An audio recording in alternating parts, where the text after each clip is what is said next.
Hey, Captain Logos here, preacher at large, teaching the word, inspiring 3 minutes at a time.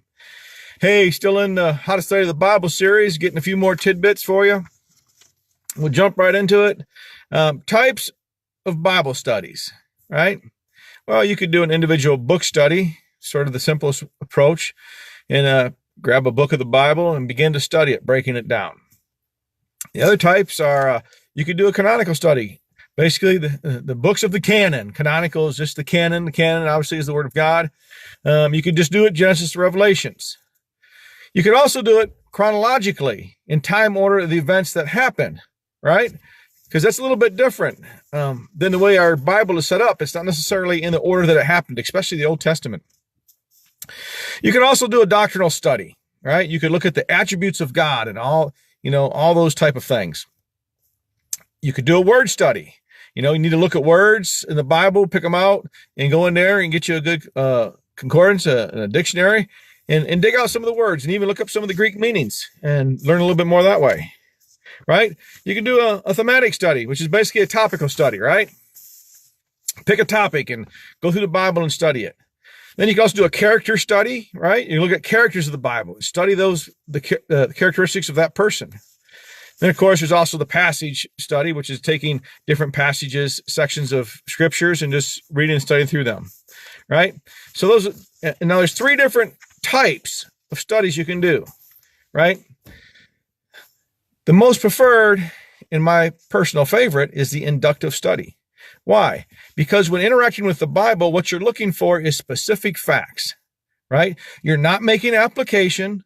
What you're doing is you're looking at the word and seeing what the word is saying, right? By facts, not by what you think it says, not by your upbringing, but you have to let the word come out of the Bible and into you instead of you trying to impose yourself into the Bible, right? Another way to do a Bible study would be a deductive study. Now, I'm going to tell you right now, don't ever do this. Don't ever, ever, ever do this, right? And so why do you bring it up? Well, because people do this all the time, right? And they get the word wrong because they do this type of study. Basically, what they do is they have a specific view on something, and they'll search the Bible to prove it right.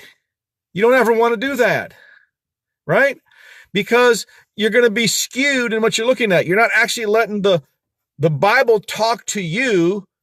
You are talking to the Bible, and a lot of times you end up twisting things, right? The other type of study you can do is a retroductive study, right? And basically what you're going to do is look at what other commentators have said. Now, it's okay to do this, but I would caution you to only do this type of study, looking at what other people said, looking at commentaries, after you have determined what is on there for your own self.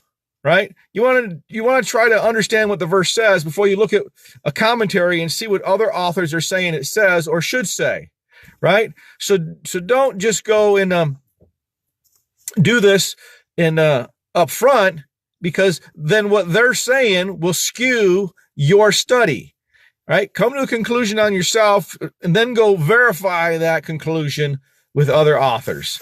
So there's just a little bit about the different types of study. Remember, don't ever do the deductive study, because you'll impose your personal views and you'll probably get it wrong. All right, folks, get your face in the Bible.